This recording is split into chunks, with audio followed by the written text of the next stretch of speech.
السلام علیکم مائی YouTube family, کیسے ہیں آپ سب؟ آئی ہو آپ سب ٹھیک ٹھاک ہوں گے۔ ناول کے نیکسٹ پارٹ کے ساتھ حاضر ہوں، اور آج کے لیے معذرت، کل کے لیے، کیونکہ کل جو ہے ناول کا یہ والا پارٹ اپلوڈ کرنا تھا جو کہ نہیں کر سکی کیونکہ کچھ انٹرنیٹ کا بھی ایشو تھا اور دوسرا لائٹ کا بھی، تو اس کا وجہ سے پاسبل نہیں ہوا۔ تو چلیں دیکھتے ہیں کہ آگے کیا ہوتا ہے پھر، اور آپ لوگ اپنی رائے کا اظہار ضرور کیجیے گا کہ آپ کو ناول کیسا لگ رہا ہے۔ سو رہے تھے، میں نے ڈسٹرب تو نہیں کیا تمہیں؟ دوسری طرف سے جیسے فون اٹھایا گیا تھا قزا نے پرسکون انداز میں کہا۔ اتنی رات گئے فون کرنے کی وجہ کیا جان سکتا ہوں میں؟ وہ پریشانی سے اسے پوچھنے لگا تھا، جبکہ قزا نے خاموشی سے ایک ویڈیو اس کے فون پر سینڈ کر دی تھی۔ میں تمہیں بے مقصد کبھی بھی فون نہیں کروں گا مظہر، چیک کرو کہ میں نے تمہیں کیوں فون کیا۔ میں نے تمہیں ایک ویڈیو سینڈ کیا، اس وقت تمہاری بیٹی جس جگہ پر ہے نا وہاں پر ڈرگز عام سی بات ہے، اور مجھے یہ جان کر افسوس ہوا کہ تمہاری بیٹی ڈرگز لے رہی ہے۔ اس کے ساتھ وہ جو لڑکا ہے نا وہی اسے اس کام پر لگا رہا ہے جسے وہ اپنے بوائے فرینڈ کہتی ہے، وہ اسے کافی بری چیز کی لت لگا رہا ہے۔ میں تمہاری بیٹی پر اپنے مقصد کے لیے نظر رکھے ہوئے تھا، لیکن مجھے جان کر افسوس ہوا کہ تمہاری بیٹی تو پہلے ہی اس دلدل میں گری ہوئی ہے۔ میں نے تمہیں ایک ویڈیو سینڈ کر دیا، تمہاری بیٹی اس وقت گھر پر نہیں بلکہ کلب میں، اور اس کلب میں کافی خطرناک چیزیں ہو رہی ہیں۔ میں نہیں جانتا کہ آگے تمہاری بیٹی کے ساتھ کیا ہونے والا ہے، لیکن فی الحال کے لیے تم اپنی بیٹی کو بچا لو تو تمہارے حق میں بہت بہتر رہے گا۔ اس نے فون بند کر دیا تھا، جبکہ مظہر پاشا جلدی سے اس ویڈیو کو کھول کر دیکھنے لگا تھا، جہاں ایک صوفے پر سینٹر میں اس کی بیٹی بیٹھی ہوئی تھی اور اس کے چاروں طرف اس کے کالج فیلوز تھے جن کی ایج کافی زیادہ تھی۔ وہ اس کی طرح بچے تو ہرگز نہیں تھے۔ اس کی بیٹی ٹیبل پر سفید پاؤڈر ڈال کر اسے ناک کے رس سے اپنے اندر اتار رہی تھی۔ مظہر پاشا کے ہاتھ پیر کانپ اٹھے تھے۔ وہ جلدی سے اپنے کمرے سے باہر نکلتے ہوئے اپنی بیٹی کے کمرے کی طرف آیا تھا۔ اسے کمرے کا دروازہ کھٹکھٹایا تو اندر سے کوئی آواز نہیں آئی تھی۔ اس نے اتنے زور سے دروازے کو دھکا دیا کہ دروازے کا ہینڈل ٹوٹ گیا تھا۔ وہ جلدی سے وہاں سے اندر آیا تو کھڑکی کے پاس ہی اسے ایک بڑی سی چادر نظر آئی تھی جو اسی کے بیڈ کی تھی۔ وہ اس چادر کو کھڑکی پر باندھ کر شاید ہر روز ہی اس سے جھوٹ بول کر کہیں جاتی تھی۔ اس ویڈیو کو دیکھتے ہوئے وہ پریشانی سے اپنا ماتھا مسلتا جلدی سے باہر کی طرف بھاگا تھا۔ وہ یہ تو نہیں جانتا تھا کہ یہ کلب کون سا ہے، لیکن ایک اندازے کے مطابق یہ وہی کلب تھا جہاں پر وہ لڑکیوں کی ڈیلنگ کرتا تھا اپنے کلائنٹس کے ساتھ، اور آج خود اس کی بیٹی وہاں پہنچی ہوئی تھی، ساری حرکتیں کر رہی تھی جو وہ زبردستی ان لڑکیوں سے کرواتا تھا۔ فرق صرف اتنا تھا کہ اس نے زبردستی معصوم لڑکیوں کو اس ڈرگس کی لت لگائی تھی، اور اس کی بیٹی اپنی مرضی سے یہ سارے غلط کام کر رہی تھی۔ وہ کمرے میں واپس آیا تو مریم کو بیڈ پر سوئے ہوئے پایا۔ وہ اس وقت گہری نیند میں اتر چکی تھی، یقیناً وہ بہت زیادہ تھک چکی تھی۔ اس کے پاس لیٹتے ہوئے اس نے آہستہ سے سائڈ سے اس کا فون اٹھا کر اس کی تصویریں دیکھنا شروع کی۔ تصویروں کی تعداد کم از کم 5000 سے زائد تھی۔ اس نے مسکراتے ہوئے تصویریں دیکھنا شروع کی۔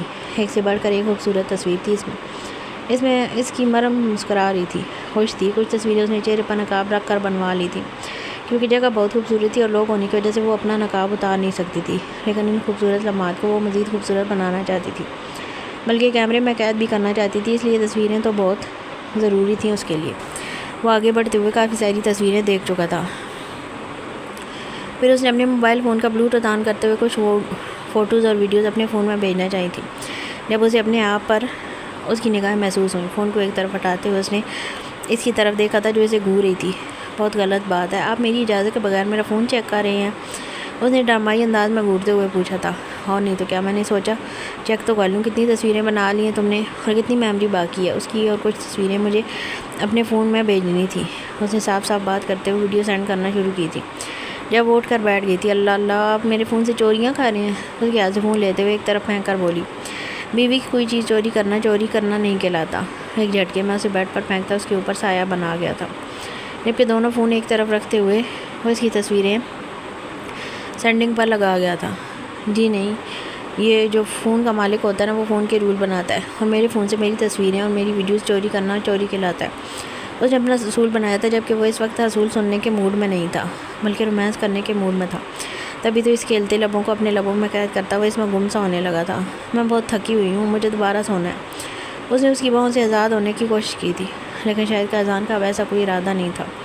4 گھنٹے بہت ہوتے ہیں سفر کی تھکان اتارنے کے لیے، اب میری تھکان اتار دو۔ وہ ایک جھٹکے میں اسے کھینچ کر واپس اپنے قریب کرتے ہوئے اسے اپنی باہوں میں قید کر چکا تھا۔ اس کی کوئی مزاحمت اس کی باہوں میں قید ہونے کے بعد اس کے کام نہیں آئی تھی۔ مظہر پاشا سے جتنا جلدی ہو سکا اس نے کلب میں پہنچنے کی کوشش کی تھی۔ یہاں اندر داخل ہوتے ہی اسے نہ جانے کتنے لوگ ایک دوسرے کی باہوں میں جھولتے ہوئے نظر آئے، لیکن اسے اپنی بیٹی کہیں نظر نہیں آ رہی تھی اور اس کی سانسیں رکنے لگی تھی۔ بے شک دوسروں پر گزرنے والی جب خود پر گزرتی ہے تبھی اس درد کا پتہ چلتا ہے۔ اس نے صرف دوسروں پر گزرتے ہوئے نہیں دیکھی تھی، بلکہ اس نے خود دوسروں پر کئی مصیبتیں لائی تھیں۔ اسے دوسروں کو مصیبت میں ڈال کر خوشی ملتی تھی، بلکہ وہ مذاق اڑاتا تھا خود کو پاورفل ثابت کر کے، وہ لوگوں کو نیچا دکھاتا تھا۔ لیکن اب وقت اس پر آ گیا تھا۔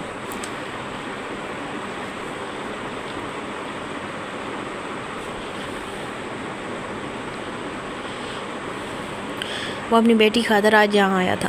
اس نے کبھی سوچا بھی نہیں تھا کہ جن حالات میں وہ دوسروں کو لا کر خوش ہوتا ہے، انہی حالات میں وہ خود گزرے گا اور وہ پاگلوں کی طرح ہر طرف اپنی بیٹی کی تلاش کر رہا ہوگا۔ جب اسے ایسا لگا کہ اس کی بیٹی ہو سکتا ہے انہی کمروں میں سے ہو جہاں وہ اپنے کلائنٹس بھیجتا تھا، وہ پاگلوں کی طرح اوپر کی طرف دوڑا۔ جب ایک لڑکے کو اپنی بیٹی کو پکڑ کر کمرے کی طرف لے جاتے ہوئے دیکھا تھا، یوں وہیں رک جاؤ ورنہ میں تمہیں گولی مار دوں گا، اس نے پستول نکالتے ہوئے اس لڑکے کو ڈرایا تھا، جبکہ وہ پریشان سا اگلے لمحے میشا کو وہیں چھوڑتا وہاں سے بھاگ نکلا تھا۔ جبکہ کسی کی آواز سن کر کمرے سے نکلتے 3-4 لڑکے بھی اس کے پیچھے بھاگے تھے۔ وہ صرف سوچ ہی سکا تھا کہ یہاں اس کی بیٹی کے ساتھ کیا ہونے والا تھا۔ چھوڑو مجھے نہیں جانا تمہارے ساتھ، تم قاتل ہو، گندے ہو، میری ماں کو بھی تم نے بیچ دیا تھا نا، اپنے دوستوں کے سامنے مجھے بھی بیچ دو، مجھے نہیں رہنا تمہارے ساتھ، میں تمہیں شوٹ کر دوں گی۔ وہ نشے کی حالت میں پتہ نہیں کیا کیا بولے جا رہی تھی، جبکہ مظہر پاشا اسے گھسیٹتے ہوئے اپنے ساتھ لے کر جا رہا تھا۔ میں تمہیں جان سے مار ڈالوں گی، قاتل ہو تم میری ماں کے، تم نے میری ماں کو مار ڈالا، میں پوری دنیا کو چلا کر بتاؤں گی۔ اور وہ اسے گاڑی سے نکالتا گھسیٹتے ہوئے گھر کے اندر لے کر جا رہا تھا۔ وہ اب بھی خاموش نہ ہوئی تھی۔ خدا تمہیں غرق کرے، تم پوری دنیا کے سامنے بے نقاب ہو جاؤ، اللہ تمہیں تمہارے کیے کی سزا دے گا، جو کچھ تم نے میری ماں کے ساتھ کیا تھا وہی سب کچھ تمہارے ساتھ ہوگا۔ وہ سارا ادب و احترام بلائے ہوئے تھی۔ چھوڑو مجھے، میں کہتی ہوں چھوڑو مجھے، تم بھی یہی سب کچھ کرتے ہو نا، میری ماں کو ہم نے جیسے جانوروں کے سامنے ڈال دیا تھا، مجھے بھی ڈال دو تاکہ مجھے اس زندگی سے نجات مل جائے۔ ویسے گھسیٹے جا رہا تھا جبکہ وہ بولتی چلی جا رہی تھی۔ اسے کوئی فرق نہیں پڑ رہا تھا کہ ان سب باتوں سے اس پر کیا گزر رہی ہے، وہ تو بس کیسے بھی اس سے دور جانا چاہتی تھی۔ جبکہ اپنے موبائل پر لائیو ویڈیو دیکھتا وہ میشا کی باتیں سن رہا تھا۔ کیا وہ اپنے باپ کے بارے میں سب کچھ جانتی تھی؟ اسے حیرت ہو رہی تھی۔ مظہر پاشا پر اس نے اپنی بیٹی کو خود سب کچھ بتا کر رکھا تھا۔ نہیں، ایسا تو ممکن نہیں تھا۔ اس کی بیٹی اس سے کتنی نفرت کرتی تھی، اس کے انداز سے صاف ظاہر ہو رہا تھا۔ اسے میشا سے ملنا تھا، تبھی اسے سب کچھ پتہ چل سکتا ہے۔ میں کہیں بھی نہیں جا رہی، سنا آپ نے میری طرف سے انکار ہے، آپ پھپھو کو منع کر دیں۔ وہ صبح جیسے ہی اٹھی تھی مظہر پاشا نے اسے آ کر بتایا کہ وہ اسے کیپاڈوکیا بھیج رہا ہے اس کے پھپھو کے پاس، جس پر اس نے فوراً انکار کر دیا۔ آج کل وہ اپنے بوائے فرینڈ کے ساتھ اپنی زندگی بہت انجوائے کر رہی تھی، تو ایسے میں اس کا کوئی ارادہ نہیں تھا اپنا شہر چھوڑ کر کہیں بھی جانے کا۔ میں نے جو کہہ دیا وہ کہہ دیا، تم اپنی پھپھو کے پاس جا رہی ہو اور کچھ دن تک وہیں رہو گی۔ یہاں میرے کچھ مسئلے چل رہے ہیں، جب تک یہ میرے مسئلے حل نہیں ہو جاتے تم وہیں پر ہوگی، اور میں تمہیں بتا نہیں رہا بلکہ سمجھا رہا ہوں، اس لڑکے سے دور رہو، وہ صرف تمہیں برباد کرنا چاہتا ہے۔ مظہر پاشا اسے سمجھا رہا تھا، یہ میری زندگی ہے، میں اسے برباد کروں یا کچھ بھی کروں، اس سے آپ کو کوئی واسطہ نہیں ہونا چاہیے، آپ اپنی زندگی میں مصروف رہیں، اور خبردار جو آپ نے مجھ پر کوئی پابندی بھی لگانے کی کوشش کی، ورنہ کیا کرو گی تم؟ بتاؤ، کچھ نہیں کر سکتی تم، جو میں نے کہہ دیا میں وہی کرو گی تم، ورنہ تم جانتی ہو میں کیا کر سکتا ہوں۔ اور جہاں تک اس لڑکے کی بات ہے نا، تو اس کو تم اب جلد سے جلد اس دنیا سے ہی ہٹا دوں گا۔ میشا بہتر ہوگا تم اپنی پڑھائی پر دھیان دو، فی الحال تمہاری عمر نہیں ہے بوائے فرینڈز رکھنے والی، اس نے کافی سختی سے کہا تھا، جبکہ وہ سر جھٹک گئی۔ میں اسے ہمیشہ کے لیے راستے سے ہٹا دوں گا۔ اب اگر تم اس سے ملی یا تم نے میری بات نہیں مانی نا، تو تم جانتی ہو میں اس کے ساتھ کیا کروں گا۔ اب اس کے ساتھ کچھ نہیں کریں گے، سمجھے آپ جہاں کہیں گے میں چلی جاؤں گی، لیکن پلیز اس کے ساتھ کچھ مت کیجیے گا۔ وہ فوراً اس کی دھمکی میں آ گئی تھی، کیونکہ وہ جانتی تھی اس کا باپ کچھ بھی کر سکتا ہے۔ بس پھر ٹھیک ہے، تم کل صبح ہی اپنی پھپھو کے پاس جا رہی ہو، اس کے گھر اس نے سمجھاتے ہوئے کہا تھا، جبکہ وہ صرف ہاں میں ساری لا گئی تھی۔ اگر یہ کپاڈوکیا پیارا نہیں ہوا نا، تم آپ مجھے دوبارہ سے پرنسس آئی لینڈ لے جانا۔ وہ اس کے ساتھ سارا سامان پیک کرتے ہوئے گاڑی میں رکھوا رہی تھی۔ بہت پسند آئے گا ڈارلنگ، تمہیں بالکل فکر کرنے کی ضرورت نہیں ہے۔ ہاں پسند آئے گا، لیکن میں صرف کہہ رہی ہوں کہ ہم اتنے دور جائیں گے، وہاں ہمارا وقت بھی برباد ہوگا۔ خیر آپ تو کچھ نہیں کرتے ہو سوائے رومانس کے، تو میرا تو وقت ضائع ہوگا، تو اگر آپ کی وجہ سے میرا وقت ضائع ہوا تو اس کے بدلے میں آپ کو اس کا جرمانہ بھرنا پڑے گا، اور یہ جرمانہ پرنسس آئی لینڈ ہوگا۔ بولے منظور ہے؟ وہ اس کے سامنے ہاتھ کرتے ہوئے بولی، تو اس نے فوراً اس کا ہاتھ تھام کر اسے اپنی طرف کھینچا اور آمد سارے لاتے ہوئے اس کے ماتھے پر لب رکھے تھے۔ بس پھر ٹھیک ہے، اب تو مجھے یہ کیپاڈوکیا پسند آنے کی کوئی چانسز ہی نہیں ہے۔ وہ پورا پلان کرتے ہوئے زہریلا بڑبڑائی تھی، لیکن اس کی بڑبڑاہٹ سن کر وہ مسکرا دیا تھا۔ ممکن ہے تمہیں پرنسس آئی لینڈ سے زیادہ کیپاڈوکیا پسند آئے، اس نے اس کی طرف دیکھتے ہوئے کہا تھا، جس پر اس نے فوراً نفی مساج لایا۔ شاید اسے اب پرنسس آئی لینڈ سے زیادہ اور کچھ بھی پسند نہیں آنے والا تھا۔ کوئی ایک خوبصورت بتا دیں اسے اپنے کیپاڈوکیا کی کوئی ایک خوبصورت خصوصیات بتا دیں اپنے اس کیپاڈوکیا کی، تاکہ میں اس کے بارے میں مزید کچھ سوچ سکوں۔ اس نے اس کی طرف دیکھتے ہوئے پوچھا تھا، وہاں پر نا ہاٹ ایئر بلون ہوں گے جس میں تم بیٹھ کر آسمان کا سفر کر سکو گی۔ ڈونٹ وری، میں تمہیں جہاز سے خود ہی نہیں لگوانے والا، بلکہ ہاٹ ایئر بلون ایک سواری ہے جس میں بیٹھ کر تم آسمان کی سیر کر پاؤ گی۔ سمندر کے اندر تو تم نے وینٹی بورڈ میں سفر کر لیا، اب سمندر کے اوپر سے سفر کرو گی۔ تقریباً تم سمندر سے کوئی 40 فٹ کے فاصلے پر ہوگی، پھر اس سے بھی کم۔ مزہ نہیں آیا تو پیسے واپس۔ وہ اس کے ہاتھ تھامتے ہوئے اسے یقین دلا رہا تھا، جبکہ اس چیز کے بارے میں سن کر وہ تھوڑی سی ایکسائٹیڈ ہوئی تھی۔ وہاں کی گلیاں بہت تنگ ہیں لیکن بہت خوبصورت ہیں، اتنی خوبصورت کہ ان گلیوں میں سفر کرنا بھی اپنے آپ میں ایک بہت ہی خوبصورت پرلطف چیز ہے۔ باقی اگر پسند نہیں آیا تو واپس جانے سے پہلے ایک دفعہ پھر سے پرنسس آئی لینڈ سے ہو کر جائیں گے، اس نے بات ختم کرتے ہوئے کہا تھا۔ یہ کی نا آپ نے کام والی بات، بس مجھے منظور ہے، لے جائیں جہاں لے کر جانا چاہتے ہیں۔ مجھے وہ گاڑی کا دروازہ کھولتے ہوئے بڑے مزے سے بولی تھی، جبکہ وہ مسکراتے ہوئے اپنی باڈی کو اسٹریچ کرتا ایک بار پھر سے ایک لمبے سفر کے لیے تیار ہو گیا تھا۔ تمہیں یقین ہے نا وہ لڑکی کیپاڈوکیا میں ہی گئی ہے؟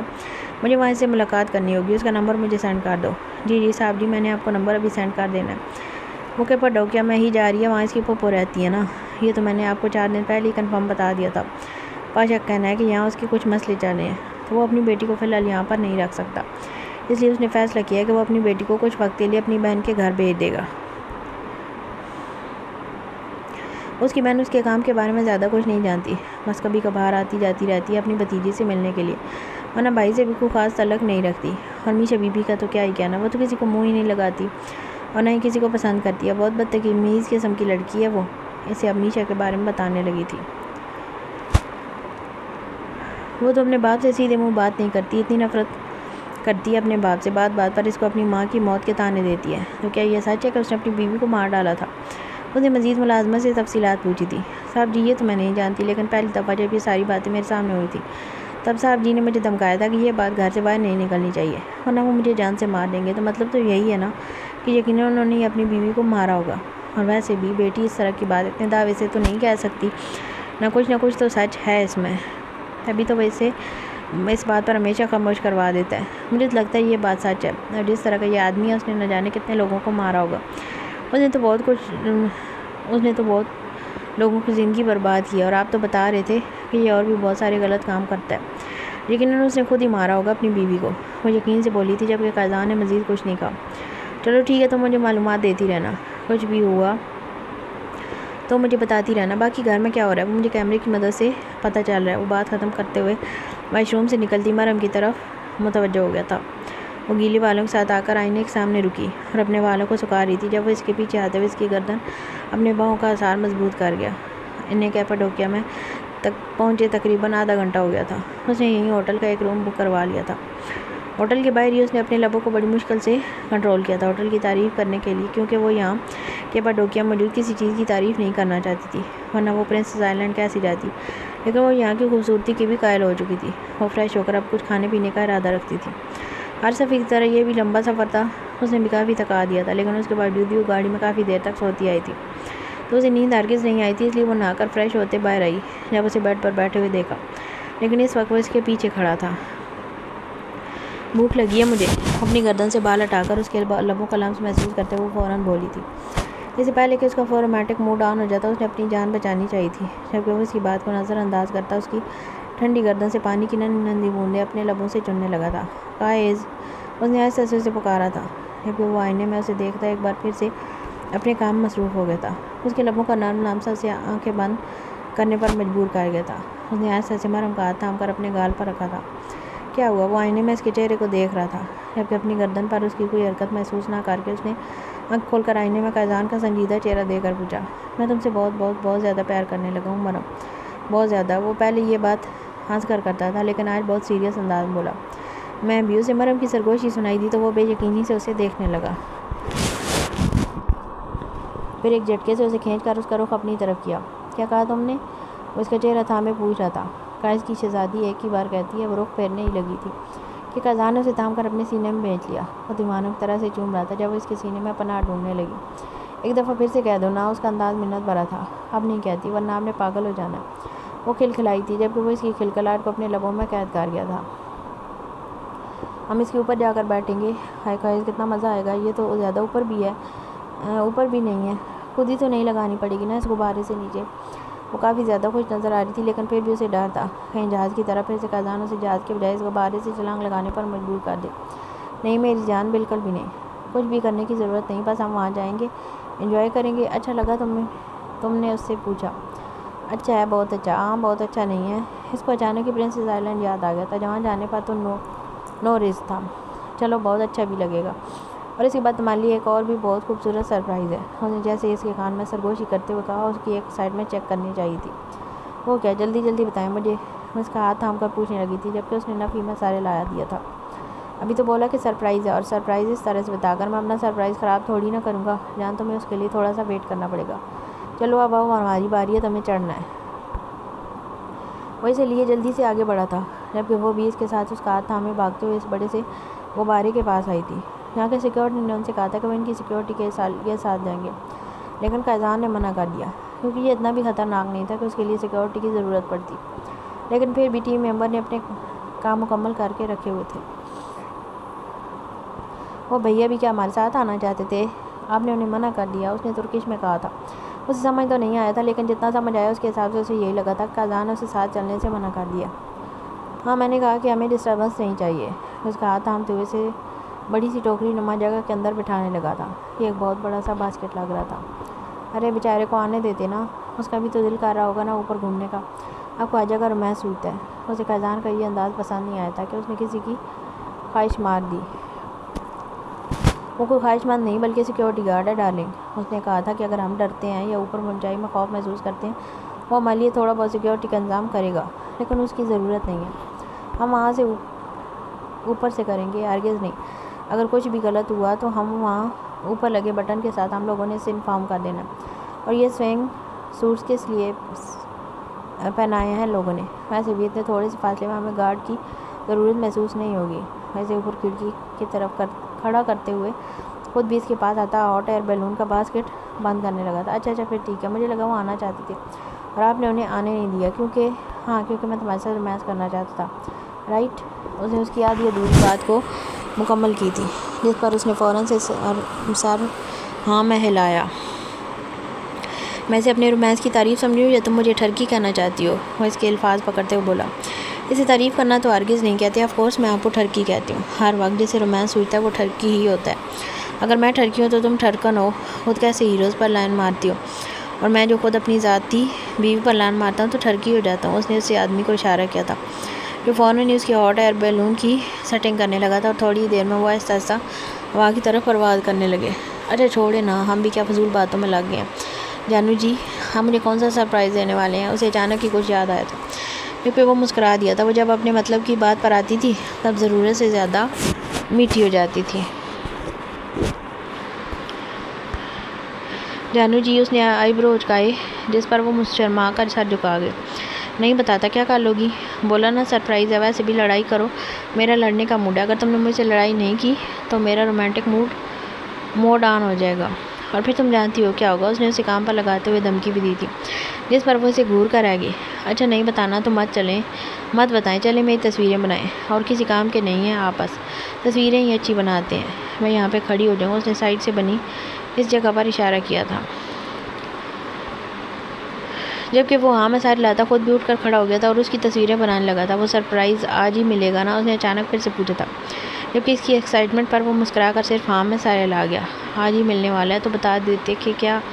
تصویریں مت خراب کرو، سیدھی کھڑی ہو جاؤ۔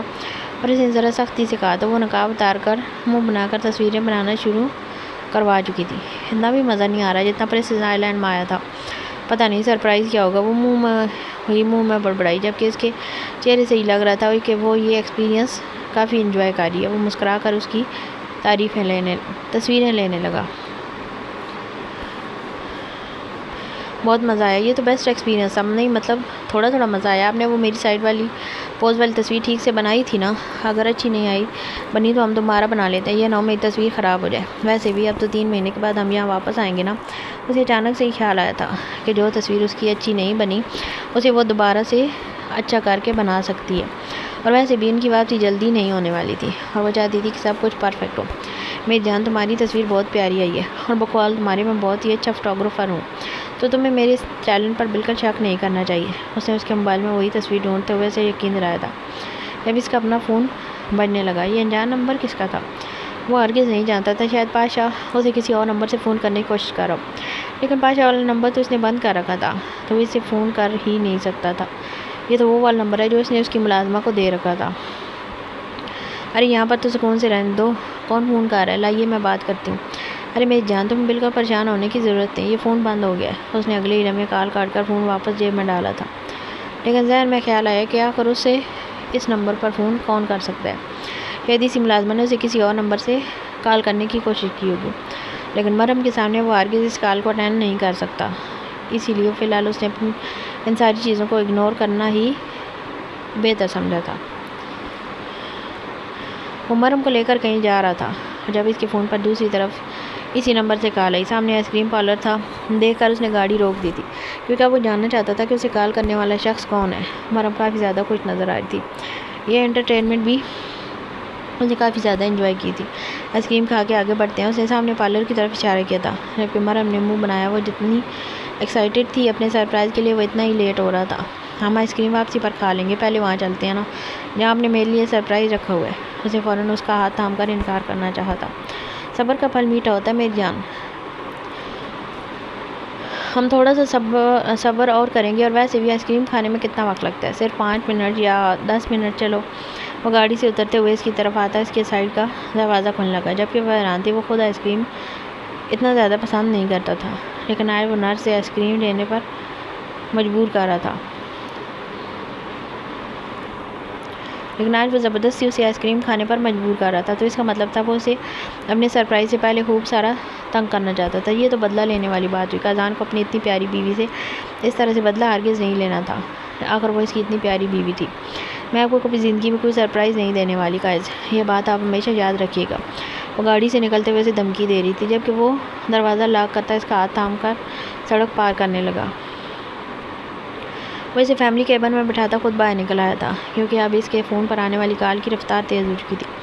اس نے باہر نکل کر فون اٹھایا تو جیسے ہی کان سے لگایا اسے کسی بچے کے رونے کی آواز سنائی دی. کیوں ملنا چاہتے ہو تم مجھ سے, کیا بات کرنی ہے تمہیں مجھ سے, جلدی بتاؤ اور کہاں ملنا ہے. یہ بھی بتاؤ, میری ملازمہ نے مجھے بتایا تھا کہ تم مجھ سے ملاقات کرنا چاہتے ہو, اور یہ بھی کہ تم میرے بابا کو سزا دلوانا چاہتے ہو. جو گناہ انہوں نے کیے ہیں انہیں اس کی سزا ملے گی, تو کیا انہیں میری ماں کا قتل کی بھی سزا ملے گی؟ میں خود اپنی آنکھوں سے اپنے باپ کو اپنی ماں کا قتل کرتے ہوئے دیکھ چکی ہوں, اور میں اس کے خلاف گواہی بھی دینے کے لیے تیار ہوں. لیکن میری گواہی وہ لوگ ماننے کے لیے تیار ہی نہیں ہیں, کیونکہ 5 سال پہلے جب میرے باپ نے میری ماں کا قتل کیا تھا تب میں 10 سال کی تھی, اور ان کے مطابق وہ 10 سال کی بچی کی گواہی پر یقین نہیں کر سکتے. تو مجھے نہیں پتا کہ میں تمہاری کیا مدد کر سکتی ہوں, لیکن اس ملازمہ نے کہا ہے کہ تم ایک بہت اچھے انسان ہو اور بہت صحیح کام کرتے ہو. تو بتاؤ مجھے کہ تمہارے لیے کیا کرنا ہوگا. اب اسے سمجھنے میں زیادہ وقت نہیں لگا تھا کہ وہ مظہر پاشا کی بیٹی تھی.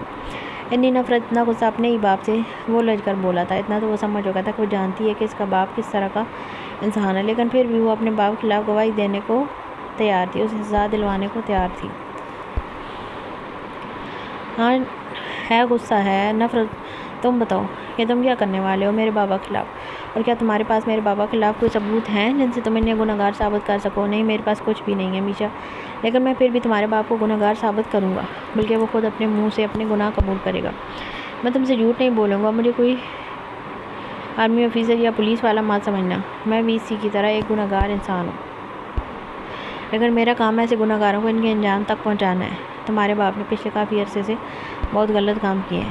انہیں میں سے ایک غلط کام مصر اور ترکی کے ہوٹلوں میں موجود ہنی مون کپلز کی بیہودہ ویڈیوز بنا کر انہیں الگ الگ ویب سائٹ پر لانچ کرنا ہے. اس چیز سے تمہارا باپ بہت پیسہ کماتا ہے.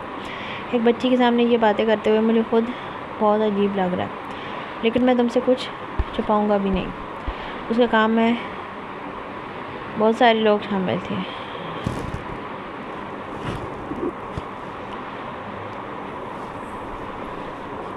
اس کام میں بہت سارے لوگ شامل تھے تمہارے باپ کے، جنہیں میں نے عبرت کا نشانہ بنایا۔ باقی میں تم سے اس لیے ملنا چاہتا ہوں تاکہ میں تمہارے باپ کے بارے میں جان سکوں۔ میں جاننا چاہتا ہوں کہ اس کی گناہوں کی انتہا کیا ہے، لیکن جس طرح سے تم اس سے نفرت کرتی ہو میں اندازہ لگا سکتا ہوں کہ تم بھی اپنے ہی باپ کے بارے میں کیا کیا جانتی ہو۔ ٹھیک ہے، میں تم سے ملنے کے لیے تیار ہوں، مجھے کہاں آنا ہے بتا دو۔ باقی میں سب اتنا جانتی ہوں کہ میرے بابا نے میری ماں کو مارا تھا۔ وہ روز میری ماں کو مارتے تھے، بہت مارتے تھے، جانوروں کی طرح۔ اتنا ہی نہیں بلکہ انہیں اپنے دوستوں کے سامنے بیچتے تھے، اور پھر وہ میری ماں کے ساتھ بہت سے بیہودہ سلوک کرتے۔ میرا باپ سامنے بیٹھا شراب پیتا رہتا تھا، وہ روتی تھی، چیختی تھی، اور میرا باپ اس کے درد کا مذاق اڑاتا تھا۔ مجھے بس اتنا پتہ ہے کہ میری ماں نے میرے باپ سے شادی سے انکار کر دیا تھا، تو اسے زبردستی کڈنیپ کر کے اسے شادی کی تھی۔ میری ماں نے اپنی زندگی کا بہت برا وقت اس شخص کے ساتھ گزارا ہے، اور میں اپنی ماں کی اذیت کا انتقام اس شخص سے لینا چاہتی ہوں۔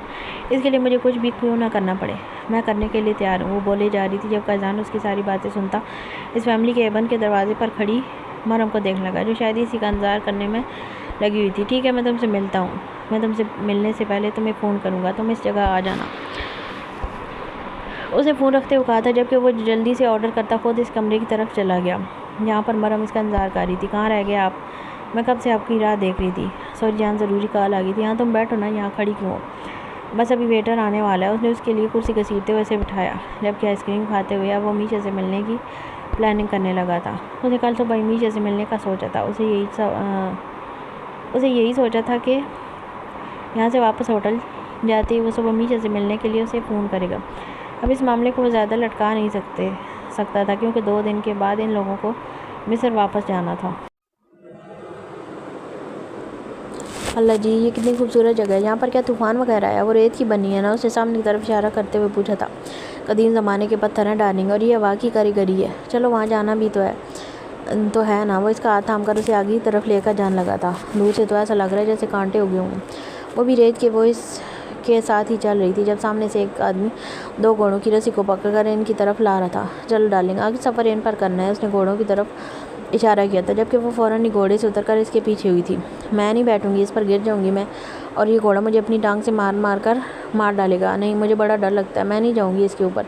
اس نے چٹا سفید انکار کیا تھا۔ تم ہر چیز سے ڈرتی ہو، اس دنیا میں کچھ ہے جس سے تمہیں ڈر نہیں لگتا؟ اس نے کافی مایوسی سے پوچھا تھا، جب اس نے فوراً ہاں میں سر لا کر اس کی طرف اشارہ کیا تھا۔ آپ سے ڈر نہیں لگتا مجھے، اس نے اس کے پیچھے چھپتے ہوئے کہا تھا، جبکہ اس کی معصومیت پر وہ مسکرا دیا۔ حالانکہ اسے سب سے زیادہ اسی سے ڈرنا چاہیے تھا، کیونکہ یہ گھوڑا ایک پالتو جانور تھا جس کی لگام اس کے مالک کے ہاتھ میں تھی۔ وہ اپنے مالک کی مرضی کے بغیر کچھ نہیں کر سکتا تھا، اور وہ بے لگام۔ مجھے ڈر نہیں لگتا، تم میرے ساتھ ہی آ جاؤ، اس نے کہتے ہوئے فوراً ہی گھوڑے پر سوار ہوتے ہوئے اس کا ہاتھ تھام کر اسے اوپر کی طرف کھینچ لیا تھا۔ مجھے گرانا مت، اس نے اس کو دونوں کندھوں سے پکڑتے ہوئے اپنے قریب کیا تھا۔ میں تمہیں گرا سکتا ہوں، اس کے کان میں سرگوشی کرتے ہوئے بے یقینی سے بولا تھا۔ ارے آپ سے نہیں، گھوڑے سے کہہ رہی ہوں۔ اس نے اپنی بات کی درست کی تھی۔ اس بیچارے کو تو اردو ہی نہیں آتی، یہ ترکش گھوڑا ہے وہ بیبی، اس نے اپنی ہنسی دبا کر کہا۔ تو اس نے اس کی شکل دیکھتے ہوئے ایک نظر گھوڑے کی گردن کو دیکھتی جو کافی لمبی تھی، اور اس کا منہ تو دوسری طرف تھا۔ تو آپ کو کس لیے رکھا ہوا ہے؟ میں نے بتایا نا اسے کہ اس نے مجھے گرانا نہیں ہے، وہ اسے دیکھتے ہوئے بولی۔ تو قیزان ایک نظر اسے گھورا تھا۔ اگر مجھے ترکش نہیں آتی تو کیا تم مجھے اپنے ساتھ نہیں رکھتی؟ دیکھیں قیز، اس وقت میرا بالکل موڈ نہیں ہے آپ کو آپ کی اہمیت بتانے کا۔ اس گھوڑے کو اپنی زبان میں سمجھا دیں کہ آپ کو بے شک گرا دے، مجھے بالکل نہیں گرانا۔ اوے گھوڑے، سن رہا ہے نا، میری بیوی کو نیچے مت گرانا، بے شک مجھے گرا دینا، اس نے فوراً اس کے حکم کی تعمیل کرتے ہوئے کہا تھا۔ جب اس نے اسے گھور کر دیکھا، اس بیچارے کو اردو نہیں آتی، ترکش میں سمجھائیں اسے، اس نے اس کے کندھے پر ہاتھ مارتے ہوئے کہا تھا، جب ان کے پاس تھوڑے فاصلے پر کھڑا جو آدمی کب سے ان کی باتوں کو سمجھنے کی کوشش کر رہا تھا اس کی طرف دیکھتا وہ مسکرا دیا تھا۔ اگر اس نے ترکی میں کچھ بھی کہا تو یقیناً اس نے بھی سمجھ جانا تھا۔ ہاں ہاں بتا دیں گے، اسے چلنے تو دو، میں اسے سمجھا دوں گا، تم ادھر آؤ، میرے پاس گرنا مت، مضبوطی سے پکڑو مجھے۔ اس نے اسے اپنے آگے بٹھاتے ہوئے گھوڑے کی رسی اس کے ہاتھوں میں پکڑائی تھی، جبکہ خود اس کے دونوں اطراف ہاتھ رکھتا پوری طرح سے اپنے اثار میں قید کر چکا تھا۔ گھوڑے نے پہلے آہستہ آہستہ چلنا شروع کیا تو اسے ڈر نہیں لگا، پھر اس نے آہستہ آہستہ تیزی پکڑی تھی، اور وہ اگلی لمحے چہرہ پھیر کر اس کے سینے میں منہ چھپا گئے۔ اوہ، یہ کون سا ہوٹل ہے؟ ایسا لگ رہا ہے ہم جیسے کسی مال میں آ گئے ہیں۔ وہ شاہی آشیانہ ہوٹل لے کر آیا تھا۔ شاہی آشیانہ ہوٹل ترکی کا سب سے مہنگا ترین ہوٹل ہے، جو کہ پاڈوکیا میں واقع ہے۔ اس ہوٹل کی خاص بات یہ ہے کہ یہ اصل میں ایک محل ہے، بعد میں یہ محل ایک ہوٹل کی شکل اختیار کر گیا تھا۔ بندہ خوبصورت تھا کہ کوئی بھی یہاں رہنے کی فرمائش کر سکتا تھا، اور اصل خوبصورتی سے اس ہوٹل کے تھوڑے فاصلے پر بنے وہ قدرتی خطے تھے جو ہر سیاحوں کو اپنی طرف متوجہ کرتے تھے۔ اور انہیں خطوں میں خوبصورت خفیہ راستے اور ان لوگوں کی حسین ترین کارگریاں بھی تھیں۔ دور سے کوئی سمجھ نہیں سکتا تھا کہ یہاں ایک پوری آبادی ہے۔ یہ اتنے ہنرمند لوگ تھے کہ جب تک کوئی خطہ اس کی طرف نہ آئے ان کے ہنر کو کوئی جان ہی نہیں سکتا۔ دور دور سے لوگ یہاں کے کاریگروں سے بنائی گئی چیزوں کو لے کر جاتے تھے اور جگہ جگہ جا کر بیچتے تھے۔ ہاتھوں سے بنائی گئی چیزیں اتنی دلکش دکھتی تھی کہ انہیں کوئی بھی خریدنے پر مجبور ہو جاتا۔ یہاں کے لوگوں کا یہ کاروبار تھا۔ یہاں کے لوگ اس طرح اپنی زندگی گزارتے تھے۔ بڑے بڑے شہروں سے تھوڑا سا دور تھا یہ علاقہ، لیکن اس خطے میں پوری ترکی کا اصل ہنر بستا تھا۔ اگر کہا جائے تو یہ غلط نہیں ہوگا۔ میں تو سچی میں سرپرائز ہو گئی۔ کیا یہ سرپرائز آپ مجھے دینے والے تھے؟ میں ایک چیز کو چھوتی ہوئی اس سے بو رہی تھی۔ ایسا لگ رہا تھا جیسے وہ کسی عجائب گھر میں آئی ہو۔ ڈارلنگ، یہ ایک معمولی سا ہوٹل ہے، اس میں کون سا سرپرائز ہوگا جو میں تمہیں دوں گا؟ یہ ہوٹل معمولی لگ رہا ہے آپ کو؟ اگر یہ معمولی ہے تو شاہی کون سا ہوتا ہے؟ اور اگر یہ میرا سرپرائز نہیں ہے تو بتائیں نا میرا سرپرائز کیا ہے؟ اور آپ کو میرے ساتھ اس طرح سے نہیں کرنا چاہیے۔ وہ اب غصہ ہو رہی تھی۔ اچھا بابا، نہیں کرتا تمہارے ساتھ کچھ بھی، بس وہ لوگ آ رہے ہیں، ہے نا؟ اس نے سامنے کھڑی ٹیم کی طرف اشارہ کیا تھا جس میں کافی ساری لڑکیاں تھیں۔ جاؤ ان کے ساتھ جاؤ، یہ تمہیں تیار کریں گے، اس کے بعد تمہارا سرپرائز شروع ہوگا۔ اس نے وہاں کھڑی تقریباً 42 لڑکیوں کی طرف اشارہ کیا تھا، جبکہ اتنی ساری لڑکیوں کو ایک ساتھ ایک ہی یونیفارم میں دیکھ کر اسے کچھ عجیب سا محسوس ہوا، لیکن وہ خاموشی سے ان کے ساتھ ایک کمرے کی طرف آ گئی تھی۔ میم، یہ ساری لڑکیاں آپ سے اردو میں بات نہیں کر سکیں گی، تو میں ہی آپ سے بات کروں گی۔ میں آپ کو سمجھاتی ہوں، یہ جو ڈریس آپ کو نظر آ رہا ہے یہ آپ کے ہسبینڈ نے آپ کے لیے پسند کیا ہے، آپ کے پرنسس ویڈنگ شوٹ کے لیے۔ ہم آپ کو کیپاڈوکیا کے خطے پر لے کر جائیں گے، یہاں آپ کا برائڈل شوٹ ہوگا۔ It's a princess bridal shoot. یہ ڈریس 100 گز کے کپڑے سے بنایا گیا، تو آپ اسے ایزیلی کیری نہیں کر پائیں گے، اس لیے یہ پوری ٹیم آپ کی ڈریس لے کر جانے میں آپ کی ہیلپ کرے گی۔ فی الحال آپ یہاں پر بیٹھ جائیں، تب تک میں آپ کا میک اوور کروں گی۔ ویسے دیکھتے ہوئے بو رہی تھی جبکہ وہ کنفیوز تھی، ساری لڑکیوں کو دیکھ رہی تھی، لیکن جب نظر اس ڈریس پر پڑی پلٹنا ہی بھول گئی تھی۔ وہ سرخ کلر کی ایک بے تحاشا خوبصورت اور لمبی ترین فراک تھی۔ وہ پورے کمرے میں ایک کونے کی طرف سمیٹ کر رکھی گئی تھی، لیکن اس کے باوجود بھی اس نے اچھی خاصی جگہ لے رکھی تھی۔ اسے پہن کر میں چلوں گی کیسے؟ اس نے ایک نظر اسے دیکھ کر اس لڑکی سے پوچھا تھا۔ میم، یہ ٹیم آپ کی ڈریس اٹھانے کے لیے ہی ہے۔ اس نے ایک دفعہ پھر سے ان 42 لڑکیوں کی طرف اشارہ کیا تھا جو ایک طرف ہو کر بیٹھ گئی تھیں۔ کیا مطلب؟ یہ ساری لڑکیاں میرا ڈریس اٹھائیں گی اور میں کیا کروں گی؟ وہ پریشانی سے اس سے پوچھنے لگی تھی۔ میم، آپ کا ویڈنگ شوٹ ہوگا، آپ کی ڈریس ہم سنبھال لیں گے، آپ کو بالکل فکر کرنے کی ضرورت نہیں، ہم آپ کی ڈریس کا ہرگز خراب نہیں ہونے دیں گے۔ اگر آپ کے ہسبینڈ نے اتنی مہنگی ڈریس خریدی ہے، کتنی مہنگی؟ وہ بیچ میں بول پڑا تھا۔ اگر آپ کو اس کی ملکیت میں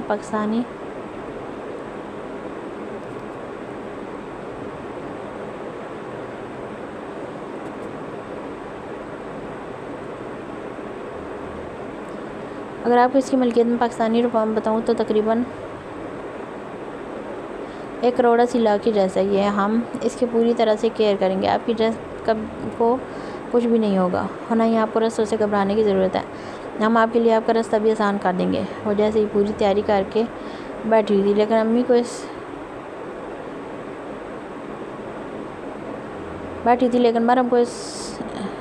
کو اس کی کوئی بات سمجھ نہیں آ رہی تھی۔ 1 کروڑ میں کتنے زیرو ہوتے ہیں؟ اس نے کافی دیر کے بعد اس سے پوچھا تھا۔ میم، پہلے ہم آپ کو تیار کر لیں، یہ حساب کتاب بعد میں کر لیجیے گا۔ اس نے اسے بیٹھنے کے لیے کرسی دی تو وہ صرف ہاں میں سارے لاتی کرسی پر بیٹھ گئی تھی۔ اتنی مہنگی ڈریس، اگر اس کی ڈریس اتنی زیادہ مہنگی تھی تو پھر وہ فوٹو شوٹ کتنے کا ہونے والا تھا؟ کائز کیوں اس پر اتنے پیسے برباد کر رہا تھا؟ اسے تو بہتر تھا کہ وہ اسے پرنسس آئی لینڈ ہی واپس لے جاتا۔ ہاں، لیکن اگر وہ اسے وہاں لے کر جاتا تو وہ یہ خوبصورت ڈریس پہن ہی نہیں پاتی۔ ایسے خوبصورت ڈریسز تو فلموں کی ہیروئن کے پاس بھی نہیں ہوتی ہوگی جتنی اس کے پاس تھی، اور پھر اتنی بڑی ٹیم جو اسے تیار کر رہی تھی۔ وہ دل ہی دل میں خوش ہو رہی تھی، بلکہ اپنے آپ کو شہزادی سمجھ رہی تھی۔ شہزادی تو وہ تھی نا، لیکن صرف اپنے قائز کی۔ اور اب اس پرنسس کا فوٹو شوٹ ہونے والا ہے۔ انہیں کسی کو بھیج کر بتا دیجیے کہ یہ پرنسس اپنے پرنس کے بغیر کوئی فوٹو شوٹ نہیں کروائے گی۔ اس نے اسی لڑکی کو مخاطب کیا تھا جو اردو میں سے بات کر رہی تھی۔ اس کے اندازے پر وہ مسکراتے ہوئے کمرے سے باہر نکل گئی تھی، کیونکہ اس کا پیغام اس کے پرنس کو دینا تھا۔ میشا، میں آ گیا تم سے ملنے کے لیے۔ میں نے کہا تھا نا کیپاڈوکیا میں آنا میرے لیے مشکل نہیں ہے، دیکھو میں آ گیا ہوں۔ مجھے ایسے ہی روہت کی بلائی ہوئی جگہ پہنچی تھی تو روہت کو وہیں اس روم میں پایا۔ وہ خوش ہو کر اس کی طرف بھاگی تھی۔ روہت شکر ہے تم آگے، بہت پریشان ہو رہی تھی، تمہیں پتہ ہے میرے بابا بہت خطرناک ہے، مجھے ڈر تھا کہیں وہ تمہیں کوئی نقصان نہ پہنچا دیں۔ تم کیا اسی ہوٹل میں رہو گے؟ وہ ہوٹل کا کمرہ دیکھتے ہوئے کہنے لگی، جبکہ اس نے نوٹ کیا تھا کہ وہ اس کے ساتھ کافی بے باک حرکتیں کر رہا ہے۔ یہ سب کچھ پہلی دفعہ نہیں تھا اور نہ ہی میشا کو ایسے ٹچ سے کوئی مسئلہ تھا، لیکن آج اس کا انداز کچھ عجیب تھا اور اس کا موبائل فون اس کے ہاتھ میں تھا۔ ڈارلنگ ویڈیو بنا رہا ہوں تاکہ جب تم میرے پاس نہ ہو میں تمہیں اپنے قریب دیکھ سکوں۔ وہ اسے کس کرتے ہوئے کافی بے باک انداز میں بولا تھا، جبکہ میشا کو یہ سب کچھ ٹھیک نہیں لگ رہا تھا۔ کچھ عرصہ پہلے اس کے دوست نے اسے بتایا تھا کہ اس کا بوائے فرینڈ روہت لڑکیوں کی ویڈیوز بنا کر انہیں بلیک میل کرتا ہے، جس کی وجہ سے لڑکیوں سے اس کے ہاتھوں بلیک میل ہوتی ہیں، لیکن اس نے اپنی دوست پر یقین کرنے کے بجائے اسے چھوڑ دیا تھا کیونکہ وہ روہت کی محبت میں اندھی ہو چکی تھی۔ اور ویسے بھی لڑکوں کی محبت انسان کو بہت کچھ غلط کرنے پر مجبور کر دیتی ہے۔ اسے روہت پر پورا یقین تھا، لیکن اب اسے لگ رہا تھا کہ یہ یقین غلط ہے۔ تو ویڈیو بنانے کی کیا ضرورت تھی؟ میں ہمیشہ تمہارے پاس ہوں، بند کرو اسے، اس نے اس کا کیمرہ پیچھے پھینکتے ہوئے کہا تھا۔ نہیں، آج تو یہ ویڈیو بنے گی، اور ویسے بھی تیرے باپ کا کیا بھروسہ، یہی میرا کام پورا ہونے سے پہلے ہی اس نے مجھے ختم کر دیا، تو بہتر ہے کہ اس سے پہلے میں اپنے دوستوں سے لگائی شرط پوری کر لوں۔ کیسی شرط؟ کیا بکواس کر رہے ہو تم؟ وہ پریشانی سے کہنے لگی تھی۔ وہ یہ سب کچھ نہیں سننا چاہتی تھی جو روہت بول رہا تھا، جبکہ روہت اس کی نادانی پر کہکا لگاتے ہوئے اسے ایک جھٹکے سے بیڈ پر پھینک چکا تھا۔ ڈارلنگ، جو میں کہہ رہا ہوں نا وہ تو آج سمجھ جائے گی۔ وہ کیمرے کو ایک طرف رکھتے ہوئے اپنی شرٹ اتار کر دور پھینکتا اسے اپنی طرف کھینچنے لگا تھا۔ روہت پلیز ہٹو، پیچھے ہٹو، جانے دو مجھے یہاں سے، میں تمہارے ساتھ ایک سیکنڈ بھی نہیں رکوں گی۔ وہ پریشانی سے اسے دھکا دیتی خود سے دور کرنے لگی تھی، لیکن وہ اسے بری طرح سے اپنے قابو میں لے چکا تھا۔ وہ اس کی باہوں میں پھڑا کر رہ گئی تھی، لیکن رہائی حاصل نہ کر پائی۔ میشا ڈارلنگ، تم اس طرح سے رونا دھونا بند کرو یار، ایسا بھی کچھ نہیں ہوا تمہارے ساتھ، اور ویسے بھی یہ سب کچھ تو ہم نے پہلے بھی کیا ہوا ہے، اس میں اتنی بھی کوئی رونے دھونے والی بات نہیں، تو یہ ڈرامے بند کرو۔ تم پر یہ ڈرامے سوٹ نہیں کرتے۔ میں نے اپنے دوستوں سے شرط لگائی تھی کہ میں تمہارے ساتھ ایک بیڈ شیئر کر کے دکھاؤں گا، لیکن ان لوگوں نے میری بات پہ یقین نہیں کیا، اس لیے یہ ویڈیو بنانی ہے۔ اور ایک اور بات یاد رکھنا، اگر تم نے میرے بارے میں کسی کو بتانے کی کوشش کی تو یہ ویڈیو میں ویب سائٹ پر لانچ کر دوں گا، اور پھر تم جانتی ہو کہ تمہارے ساتھ کیا ہوگا۔ فی الحال میں یہاں سے جا رہا ہوں، مجھے واپس استنبول جانا ہے، لیکن یہ ویڈیو میں تمہیں سینڈ کر دیتا ہوں تاکہ تمہیں جب میری یاد آئے تو یہ ویڈیو دیکھ کر مجھے اپنے قریب محسوس کر سکو۔ وہ کہکا لگاتا وہ ویڈیو اس کے نمبر پر سینڈ کر چکا تھا، جبکہ وہ اس ویڈیو کے ساتھ ساتھ روہت کا اصل چہرہ دیکھتی پھوٹ کر رونے لگی تھی۔ اس نے خود اپنے آپ کو برباد کر لیا تھا۔ وہ اس دنیا کا پہلا مرد تھا جس پر اس نے یقین کیا تھا، لیکن اب اسے افسوس ہو رہا تھا کہ اس کی ماں کی طرح اس کے نصیب میں بھی دھوکے باز شخص لکھا تھا۔ وہ سب لوگ کافی مشکل سے اسے اوپر پہاڑی کی طرف لے کر جا رہی تھی۔ اس میں چلنا تو بے حد مشکل تھا، لیکن پھر بھی وہ لوگ کافی کوشش کر رہی تھیں۔ بیچاریوں کو اتنی کوشش کرنی پڑی تھی اس لیے اس طرف کوئی مرد نہیں تھا، شاید اسی لیے اسے پردہ کرنے سے منع کر دیا گیا تھا۔ وہ خاموشی سے ہوٹل سے نکل کر ایک بہت بڑی گاڑی میں بیٹھی تھی، اور وہ گاڑی اسے اس پہاڑی کے آتے ہی اتار کر چلی گئی تھی۔ کتنا لمبا سفر تھا، میں تو تھک گئی۔ آپ لوگ بھی تھکی ہوں گی نا، اتنی بڑی ڈریس کو اٹھا کر مجھ سے تو چلا ہی نہیں جا رہا تھا۔ اس نے اسی لڑکی کو مخاطب کیا تھا۔ نہیں میم، یہ ہمارا کام ہے، اس میں تھکنے والی کوئی بات نہیں، یہ تو ہمیں کرنا ہی پڑتا ہے۔ اب تھوڑا سا اور اوپر چلیں، آپ کا فوٹو شوٹ وہاں اوپر ہوگا، چوٹی کی طرف۔ اس نے اوپر کی طرف اشارہ کیا تھا۔ ارے آپ لوگ سانس تو لے لیں، مجھے کوئی جلدی نہیں ہے، آرام سے بھی کر سکتے ہیں ہم لوگ۔ اس نے لڑکیوں کو سانس پھولے ہوئے دیکھ کر کہا تھا۔ بیچاریوں کو کتنا کچھ فیس کرنا پڑتا تھا۔ کوئی بات نہیں میم، ہمارا تو یہ کام ہے، آپ ہماری فکر نہ کریں، آپ اوپر چلیں۔ سر نے جلدی سب کچھ کرنے کے لیے کہا، کیونکہ پھر اندھیرا شروع ہو جائے گا اور غروب شام کا منظر ختم ہو جائے گا، پھر شاید آپ کا ڈریم فوٹو شوٹ ویسا نہ ہو جیسا سر چاہتے ہیں۔ اس نے اسے جلدی سے چلنے کی وجہ بتائی تھی، جس پر وہ فوراً ہاں میں سر لاتی اوپر کو چلنے کے لیے تیار ہو گئی تھی۔ اب زیادہ سفر نہیں تھا، تقریباً کوئی 2 منٹ میں ہی وہ لوگ پہاڑی کی اس چوٹی پر پہنچ جانے والے تھے۔ وہ سب لوگ مل کر اسے اوپر تک لے کر آئیں تو سامنے ہی اسے بلیک 4 پیس میں وہ کھڑا نظر آیا تھا۔ اس کے پاس الفاظ کی کمی تھی اس کی وجہ بیان کرنے کے لیے، اور ویسے بھی اس کی وجہ کسی الفاظ کی محتاج نہیں تھی۔ وہ کیسا تھا اسے پرواہ نہیں تھی، وہ اس کا تھا، اتنا ہی کافی تھا۔ اس نے اس کی طرف دیکھا تو اسے عجیب سی شرم سی محسوس ہونے لگی، ایک شخص اس کے لیے اتنا کچھ کر سکتا تھا، اس نے کبھی سوچا بھی نہیں تھا، لیکن وہ کر چکا تھا اس کے لیے بہت کچھ۔ وہ ایسا قدم اٹھاتی اس کے پاس آ کر رکی تھی، جبکہ وہ ساری لڑکیاں پیچھے اس کے ڈریس اٹھائے ایک لائن میں چلتے ہوئے آ رہی تھیں۔ وہ اپنا ہاتھ آگے کو بڑھاتا اسے اپنے قدموں کی رفتار تیز کرنے پر مجبور کر دیا تھا۔ وہ جلدی اس کے قریب آتی اس کا ہاتھ تھام چکی تھی، جبکہ اس کی کمر پہ ہاتھ رکھتے ہوئے اسے نیچے کی طرف اشارہ کیا تھا۔ سامنے نیچے کی طرف اسے کپاڈوکیا پورا شہر نظر آ رہا تھا۔ اس کے سامنے پورا شہر تھا۔ ایک طرف وہ آشیانہ ہوٹل جسے وہ چھوڑ کر آئے تھے، تو دوسری طرف وہ بڑی بڑی پنسل نما عمارتیں جن کے سامنے ایسا لگ رہا تھا جیسے بڑے بڑے سوراخ ہوں۔ دور سے تو اسے وہ ریت کی چھوٹے مینارے لگ رہے تھے، حالانکہ یہاں پر ایک بستی آباد تھی، اور ان سب سے ہٹ کر دور سے وہ جگہ بھی نظر آ رہی تھی جہاں پر ان لوگوں نے ہاٹ ایئر بیلون میں بیٹھ کر آسمان کا سفر کیا تھا۔ اس وقت وہاں بہت اونچائی پر ہاٹ ایئر بیلونز تھے جس وقت کسی کو بھی اپنی طرف متوجہ کر سکتے تھے۔ شام کا یہ منظر آسمان کو کافی حد تک انہیں ہاٹ ایئر بیلون سے گھیرے ہوئے تھے۔ ہوا کی وجہ سے پیچھے کی طرف دھکا لگنے پر اس نے دیکھا کہ وہ لڑکیاں اس کی ڈریس کو ہر طرف پھیلا رہی ہیں، جبکہ قائزان نے اسے مضبوطی سے تھام رکھا تھا۔ پرنسس آئلینڈ میں تمہارا پرنسس شوٹ نہیں ہو سکتا تھا، یہ تو کیپاڈوکیا کے اس پہاڑ پر ہی سوٹ کرتا ہے۔ یہاں پر تمہیں تمہاری پسند کی ہر چیز نظر آئے۔ اس نے سامنے ایک بڑے سے منظر کی طرف اشارہ کیا تھا جس میں نہ جانے کتنی ہی شیپ چل رہی تھی۔ سیپ سامنے سے سورج غروب ہو رہا تھا، اس کی ڈریس کو ہر طرف سے پھیلا کر پہاڑ کی اوپر والی چوٹی کو کور کر دیا تھا۔ اب میری پرنسس فوٹو شوٹ ہوگا، اور تمہارا پرنس بھی تمہارے پاس ہی ہے، یہاں نیچے بیٹھ رہا ہوں میں تمہارے بہت پاس۔ گھبرانے کی بالکل ضرورت نہیں ہے، تم آرام سے کانفیڈنس کے ساتھ فوٹوز بنواؤ۔ میں نے اکیلی نہیں بنوانے، میں نے بتا کر بھیجا تھا۔ اس نے اسی لڑکی کی طرف اشارہ کیا تو وہ مسکرا دیا۔ امید جان، میں جانتا ہوں تم نے ایک پیغام بھجوایا تھا، اور میں بھی اتنی تیاری شیری کر کے اس لیے آیا ہوں۔ ڈونٹ وری، میں اپنی پرنسس کے ساتھ خوب ساری تصویریں بنواؤں گا، لیکن پہلے اس خوبصورت نظارے کے ساتھ تمہاری تصویریں بنے گی۔ اس نے نیچے پتھر پر بیٹھتے ہوئے خود کو تھوڑا سا فریم سے ہٹایا تھا، جبکہ وہ بے یقینی سے اسے دیکھ رہی تھی کہ کیا کوئی کسی سے اتنی محبت کر سکتا ہے کہ اس کا ایک چھوٹا سا خواب اس طرح سے پورا کرنے کی کوشش کرے۔ اس نے تو بس نیند میں کہہ دیا کہ کوئی اسے شہزادی بنا کر شہزادیوں کی طرح اس کی تصویر بنوائے، اور وہ سچ میں اسے شہزادی بنا گیا۔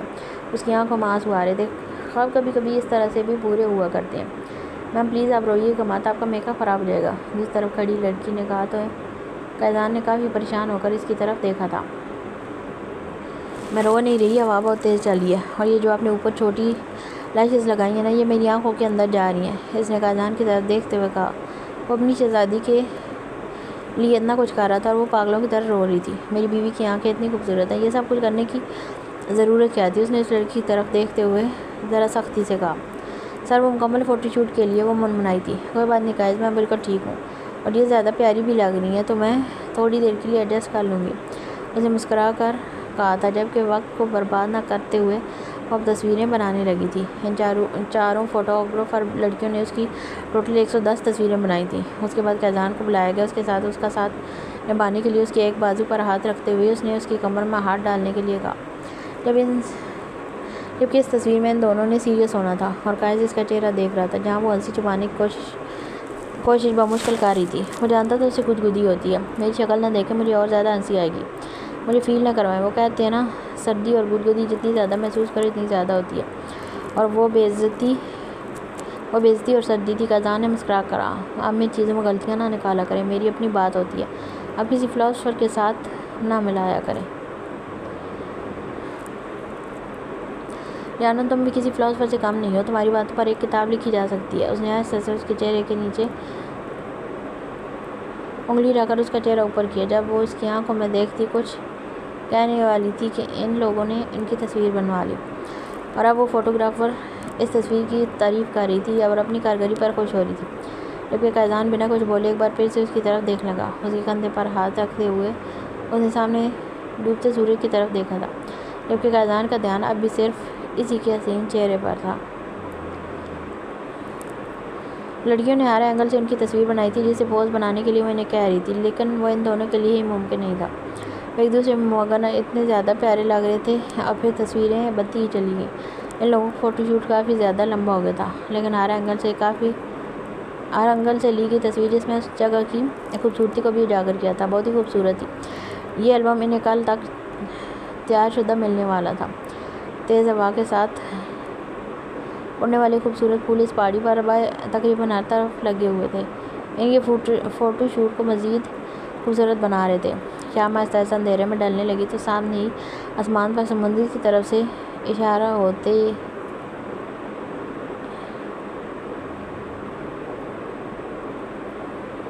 شام آہستہ آہستہ اندھیرے میں ڈلنے لگی تو سامنے ہی آسمان پر سمندر کی طرف سے اٹھتے ہوئے ننھے سے کاغذ کے دیے آہستہ آہستہ آسمان کو بھرنے لگے تھے اور ان کے فوٹو شوٹ کو مزید مکمل بنانے لگے۔ اب آپ لوگ میری بیوی کو واپس ہوٹل لے کر جائیں گے؟ اس نے اپنے فون پر آنے والی کال کو دیکھتے ہوئے ان سے کہا تھا۔ جی سر، ہم ابھی آپ کی وائف کو واپس ان کے آشیانے میں لے چلیں گے، آپ فکر نہ کریں، آپ پیچھے گاڑی میں آ جائیں، اس نے مسکراتے ہوئے کہا تھا جب اس نے اس کے کندھے پر ہاتھ رکھتے ہوئے اس کے کان میں جھک کر سرگوشی کی تھی۔ یہ لڑکیاں کہہ رہی ہیں یہ ڈریس 1,80,00,000 کی ہے، سچ میں اتنی مہنگی ہے؟ کیا وہ پریشانی سے پوچھنے لگی تھی جب اس نے نفی مسائل لایا۔ ہاں بکواس کر رہی ہیں، اتنا بھی امیر نہیں ہوں میں میری جان، یہ ڈریس صرف 1,60,000 لیرہ کا ہے۔ ان لوگوں کو بڑا چلا کر بتانے کی عادت ہوتی ہے، تم ریلیکس ہو کر جاؤ ہوٹل واپس۔ اس نے اس کے لبوں کو چومتے ہوئے کہا جبکہ وہ بھی کچھ حد تک پرسکون ہو گئی تھی، لیکن اس کے لیے 1,60,000 روپے بھی کم نہیں تھے، جبکہ قائدان کو ان لوگوں کی یہ حرکت اچھی نہیں لگتی تھی۔ ان لوگوں نے صرف ڈریس کی قیمت پر ہم کو بتائی تھی، ان لوگوں کا کام تھا اپنے کام پر فوکس کرنا، کون سی چیز کتنے کی تھی ان سب سے ان کا کوئی لینا دینا نہیں تھا۔ وہ انہیں اگنور کرتے ہوئے اپنے فون پر آنے والی کال کی طرف متوجہ ہوا۔ فون سنتے وہ پار سے نیچے کی طرف جا رہا تھا کیونکہ اوپر موبائل کے سگنلز نہیں آ رہے تھے، لیکن میشا کی کال آتے دیکھ کر اس نے فون اٹھانا تھا، ہو سکتا ہے وہ اس سے کوئی ضروری بات کرنا چاہتی ہو۔ ہاں میشا، اب بولو، میں تمہیں سن رہا ہوں، اس نے فون کان سے لگاتے ہوئے کہا، جبکہ میشا کافی دیر خاموش رہی۔ ہیلو میشا، تمہیں میری آواز آ رہی ہے؟ کیا تم مجھے سن پا رہی ہو؟ اس نے مزید نیچے کی طرف جاتے ہوئے کہا تھا جب اسے دوسری طرف سے آواز آئی۔ ویسا لگ رہا ہے جیسے وہ رو رہی ہے، لیکن اپنے درد کو چھپانے کی کوشش کرتے ہوئے ہاں آ رہی ہے آواز، میں بول رہی ہوں۔ میشا، مجھے تم سے ملنا ہے ابھی، کیا تم مجھ سے ابھی ملنے کے لیے آ سکتے ہو؟ وہ کافی دیر کے بعد بولی تھی۔ ابھی اس وقت تو شاید ممکن نہیں ہوگا، لیکن تم مجھ سے اس وقت کیوں ملنا چاہتے ہو؟ خیریت تو ہے نا؟ وہ پریشانی سے پوچھنے لگا تھا۔ مجھے تم سے ابھی ملنا ہے اسی وقت، اگر کوئی مجھے تم سے ملنے اگر تو تم مجھ سے ملنے آ سکتے ہو تو پلیز میں تمہیں اپنی لوکیشن سینڈ کرتی ہوں، شاید کل کے بعد میں تم سے نہ مل سکوں۔ وہ کافی دیر سوچنے کے بعد بولی۔ کیوں نہیں میشا، تم ٹھیک ہو نا؟ اس نے پریشانی سے پوچھا۔ اگر ٹھیک ہوتی تو شاید میں تم سے اس طرح ضد نہیں کرتی۔ مجھے تم سے ملنا ہے، کیا تم مجھ سے ابھی ملنے آ سکتے ہو، ہاں یا نہ میں جواب دو؟ اس نے اس سے دفعہ کافی سختی سے پوچھا تھا۔ اسے میشا کا انداز کچھ بدلا سا لگ رہا تھا، اسے ایسا محسوس ہو رہا تھا جیسے غلط ہوا ہو۔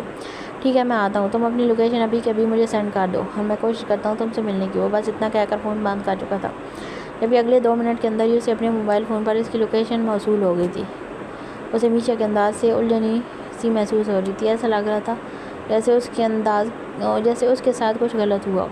اس نے کچھ سوچتے ہوئے مظہر پاشا کو فون کیا تھا، جبکہ دوسری طرف سے میشا کی طرف فون فوراً اٹھا لیا گیا۔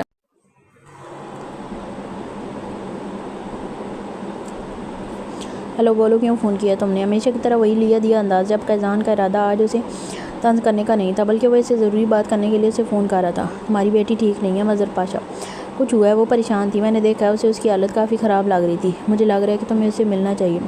پتہ نہیں مجھے کیوں لگتا ہے کہ وہ کوئی بہت سنگین قدم اٹھانے والی ہے، یہ نہ ہو کہ وہ تمہارا کوئی بہت بڑا نقصان کرنے والی ہے۔ اس نے آسان لفظوں میں اسے سمجھانے کی کوشش کی تھی، جبکہ دوسری طرف سے مظہر کچھ حیران ہوا تھا۔ تم میری بیٹی کے بارے میں ایسا کیسے کہہ سکتے ہو؟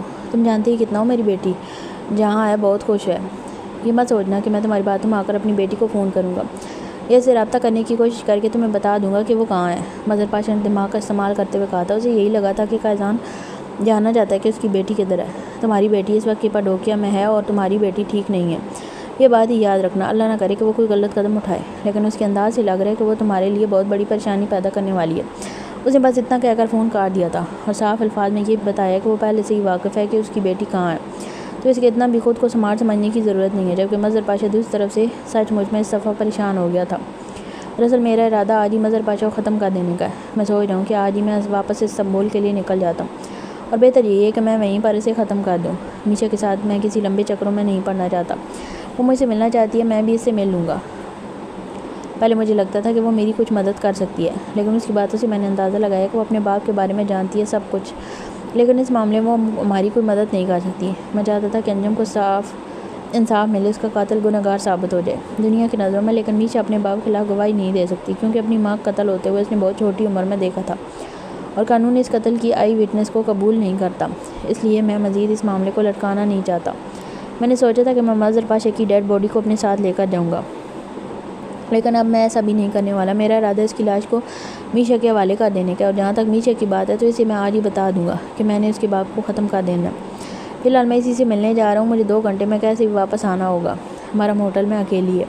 وہ فون پر رسل سے بات کر رہا تھا، جبکہ رسل، رفیل اور ڈبلیو آج ہی اپنا سارا ختم کر کے سعودیہ سے ترکی کے لیے روانہ ہونے والے تھے۔ ہاں ٹھیک ہے، تم آج ہی اپنا کام ختم کر دو، ہم یہ آج رات 2 سے 2:30 تک وہاں پہنچ جائیں گے۔ باقی تم میشا سے مل لو، پتہ نہیں اس نے تمہیں کیوں بلایا ہوگا، ہو سکتا ہے وہ تمہیں اس مظہر پاشا کے بارے میں کوئی بات بتا سکے۔ نہیں، مجھے نہیں لگتا کہ وہ مجھے کچھ بھی بتا پائے گی۔ وہ کافی پریشان لگ رہی تھی، مجھے لگ رہا اس کے ساتھ کچھ غلط ہوا ہے، بہت عجیب سا بیہیویئر تھا اس کا، اسی لیے میں اس وقت مریم کو اکیلے چھوڑنے کا رسک لے رہا ہوں، ورنہ تم جانتے ہو ترکی میں میرے کتنے دشمن ہیں، میں ایسی غلطی کبھی بھی نہیں کر سکتا۔